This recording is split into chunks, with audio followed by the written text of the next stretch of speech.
श्री स्वामी समर्थ. जय जय स्वामी समर्थ.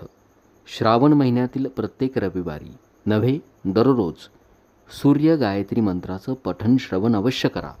सकाळी आपलं स्नान झाल्यानंतर सूर्यदेवाचं दर्शन घ्यायचं, सूर्याला अर्घ्य द्यावं आणि या मंत्राचं जमेल तेवढं पठण श्रवण अवश्य करा. ओम आदित्याय विद्महे दिवाकराय धीमहि तन्नो सूर्य प्रचोदयात्. ओम आदित्याय विद्महे दिवाकराय धीमहि तन्नो सूर्य प्रचोदयात्.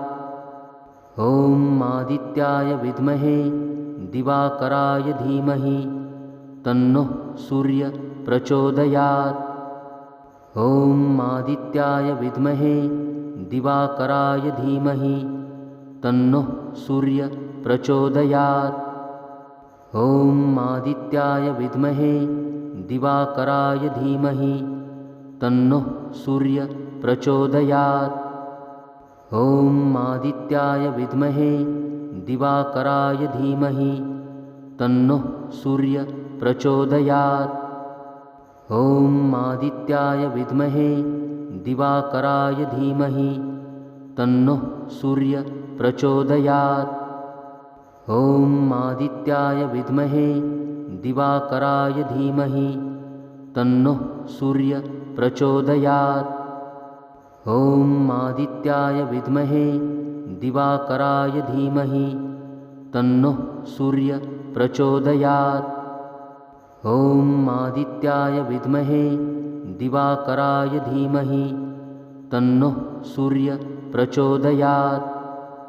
ओम आदित्याय विद्महे दिवाकराय धीमहि तन्नो सूर्य प्रचोदयात्. ओम आदित्याय विद्महे दिवाकराय धीमहि तन्नो सूर्य प्रचोदयात्. ओम आदित्याय विद्महे दिवाकराय धीमहि तन्नो सूर्य प्रचोदयात्. ओम आदित्याय विद्महे दिवाकराय धीमहि तन्नो सूर्य प्रचोदयात्. ओम आदित्याय विद्महे दिवाकराय धीमहि तन्नो सूर्य प्रचोदयात्. ओम आदित्याय विद्महे दिवाकराय धीमहि तन्नो सूर्य प्रचोदयात्. ओम आदित्याय विद्महे दिवाकराय धीमहि तन्नो सूर्य प्रचोदयात्. ओम आदित्याय विद्महे दिवाकराय धीमहि तन्नो सूर्य प्रचोदयात्. ओम आदित्याय विद्महे दिवाकराय धीमहि तन्नो सूर्य प्रचोदयात्. ओम आदित्याय विद्महे दिवाकराय धीमहि तन्नो सूर्य प्रचोदयात्. ओम आदित्याय विद्महे दिवाकराय धीमहि तन्नो सूर्य प्रचोदयात्. ओम आदित्याय विद्महे दिवाकराय धीमहि तन्नो सूर्य प्रचोदयात्. ओम आदित्याय विद्महे दिवाकराय धीमहि तन्नो सूर्य प्रचोदयात्. ओम आदित्याय विद्महे दिवाकराय धीमहि तन्नो सूर्य प्रचोदयात्. ओम आदित्याय विद्महे दिवाकराय धीमहि तन्नो सूर्य प्रचोदयात्. ओम आदित्याय विद्महे दिवाकराय धीमहि तन्नो सूर्य प्रचोदयात्. ओम आदित्याय विद्महे दिवाकराय धीमहि तन्नो सूर्य प्रचोदयात्. ओम आदित्याय विद्महे दिवाकराय धीमहि तन्नो सूर्य प्रचोदयात्. ओम आदित्याय विद्महे दिवाकराय धीमहि तन्नो सूर्य प्रचोदयात्. ओम आदित्याय विद्महे दिवाकराय धीमहि तन्नो सूर्य प्रचोदयात्। ॐ आदित्याय विद्महे दिवाकराय धीमहि तन्नो सूर्य प्रचोदयात्। ॐ आदित्याय विद्महे दिवाकराय धीमहि तन्नो सूर्य प्रचोदयात्। ॐ आदित्याय विद्महे दिवाकराय धीमहि तन्नो सूर्य प्रचोदयात्। ॐ आदित्याय विद्महे दिवाकराय धीमहि तन्नो सूर्य प्रचोदयात्। ॐ आदित्याय विद्महे दिवाकराय धीमहि तन्नो सूर्य प्रचोदयात्। ॐ आदित्याय विद्महे दिवाकराय धीमहि तन्नो सूर्य प्रचोदयात्। ॐ आदित्याय विद्महे दिवाकराय धीमहि तन्नो सूर्य प्रचोदयात्। ॐ आदित्याय विद्महे दिवाकराय धीमहि तन्नो सूर्य प्रचोदयात्। ॐ आदित्याय विद्महे दिवाकराय धीमहि तन्नो सूर्य प्रचोदयात्। ॐ आदित्याय विद्महे दिवाकराय धीमहि तन्नो सूर्य प्रचोदयात्। ॐ आदित्याय विद्महे दिवाकराय धीमहि तन्नो सूर्य प्रचोदयात्। ॐ आदित्याय विद्महे दिवाकराय धीमहि तन्नो सूर्य प्रचोदयात्। ॐ आदित्याय विद्महे दिवाकराय धीमहि तन्नो सूर्य प्रचोदयात्। ॐ आदित्याय विद्महे दिवाकराय धीमहि तन्नो सूर्य प्रचोदयात्। ॐ आदित्याय विद्महे दिवाकराय धीमहि तन्नो सूर्य प्रचोदयात्। ॐ आदित्याय विद्महे दिवाकराय धीमहि तन्नो सूर्य प्रचोदयात्। ॐ आदित्याय विद्महे दिवाकराय धीमहि तन्नो सूर्य प्रचोदयात्। ॐ आदित्याय विद्महे दिवाकराय धीमहि तन्नो सूर्य प्रचोदयात्। ॐ आदित्याय विद्महे दिवाकराय धीमहि तन्नो सूर्य प्रचोदयात्। ॐ आदित्याय विद्महे दिवाकराय धीमहि तन्नो सूर्य प्रचोदयात्। ॐ आदित्याय विद्महे दिवाकराय धीमहि तन्नो सूर्य प्रचोदयात्।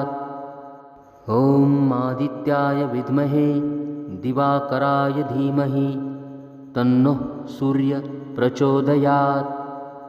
ॐ आदित्याय विद्महे दिवाकराय धीमहि तन्नो सूर्य प्रचोदयात्। ॐ आदित्याय विद्महे दिवाकराय धीमहि तन्नो सूर्य प्रचोदयात्।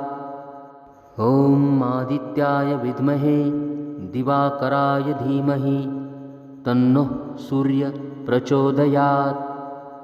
ॐ आदित्याय विद्महे दिवाकराय धीमहि तन्नो सूर्य प्रचोदयात्। ॐ आदित्याय विद्महे दिवाकराय धीमहि तन्नो सूर्य प्रचोदयात्। ॐ आदित्याय विद्महे दिवाकराय धीमहि तन्नो सूर्य प्रचोदयात्। ॐ आदित्याय विद्महे दिवाकराय धीमहि तन्नो सूर्य प्रचोदयात्।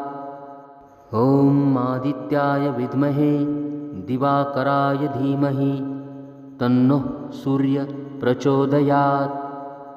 ॐ आदित्याय विद्महे दिवाकराय धीमहि तन्नो सूर्य प्रचोदयात्। ॐ आदित्याय विद्महे दिवाकराय धीमहि तन्नः सूर्यः प्रचोदयात्। ॐ आदित्याय विद्महे दिवाकराय धीमहि तन्नः सूर्यः प्रचोदयात्। ॐ आदित्याय विद्महे दिवाकराय धीमहि तन्नः सूर्यः प्रचोदयात्। ॐ आदित्याय विद्महे दिवाकराय धीमहि तन्नः सूर्यः प्रचोदयात्। ॐ आदित्याय विद्महे दिवाकराय धीमहि तन्नः सूर्यः प्रचोदयात्। ॐ आदित्याय विद्महे दिवाकराय धीमहि तन्नः सूर्यः प्रचोदयात्। ॐ आदित्याय विद्महे दिवाकराय धीमहि तन्नः सूर्यः प्रचोदयात्। ॐ आदित्याय विद्महे दिवाकराय धीमहि तन्नः सूर्यः प्रचोदयात्। ॐ आदित्याय विद्महे दिवाकराय धीमहि तन्नः सूर्यः प्रचोदयात्।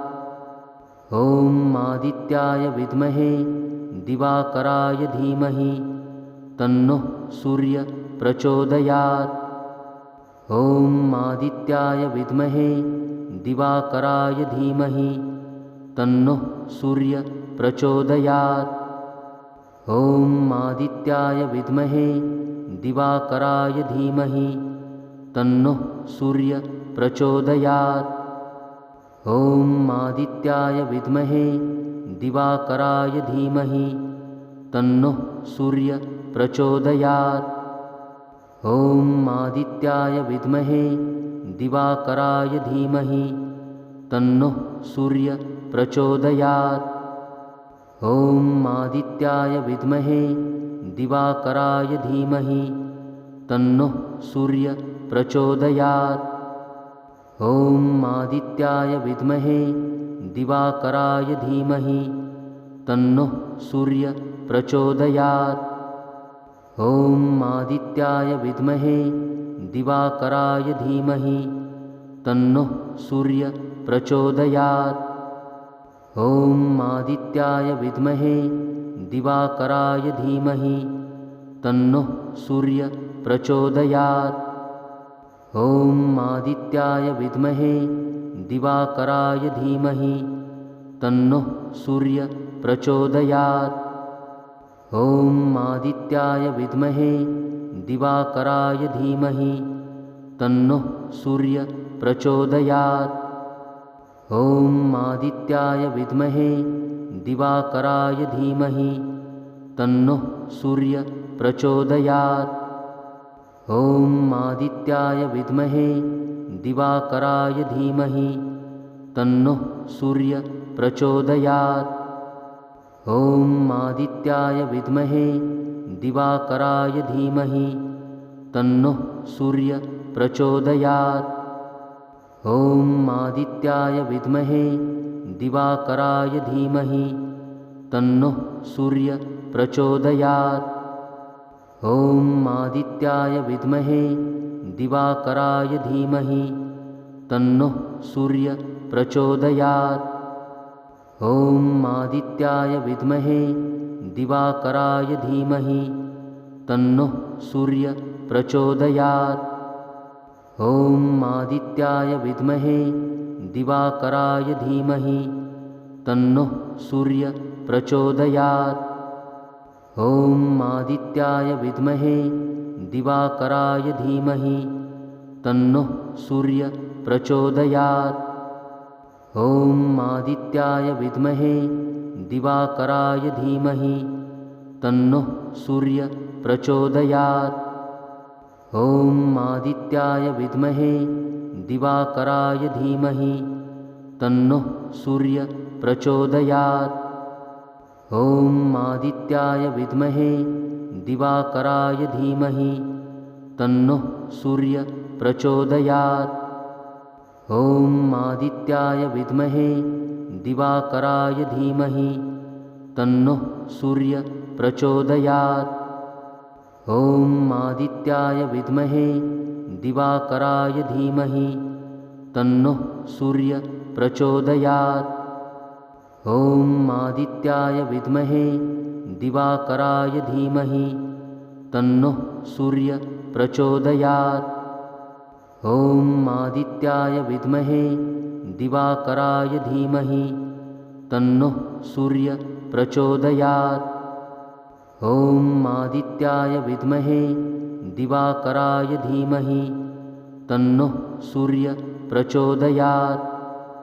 ॐ आदित्याय विद्महे दिवाकराय धीमहि तन्नः सूर्य प्रचोदयात्। ॐ आदित्याय विद्महे दिवाकराय धीमहि तन्नः सूर्य प्रचोदयात्। ॐ आदित्याय विद्महे दिवाकराय धीमहि तन्नः सूर्य प्रचोदयात्। ॐ आदित्याय विद्महे दिवाकराय धीमहि तन्नः सूर्य प्रचोदयात्। ॐ आदित्याय विद्महे दिवाकराय धीमहि तन्नः सूर्य प्रचोदयात्। ॐ आदित्याय विद्महे दिवाकराय धीमहि तन्नः सूर्य प्रचोदयात्। ॐ आदित्याय विद्महे दिवाकराय धीमहि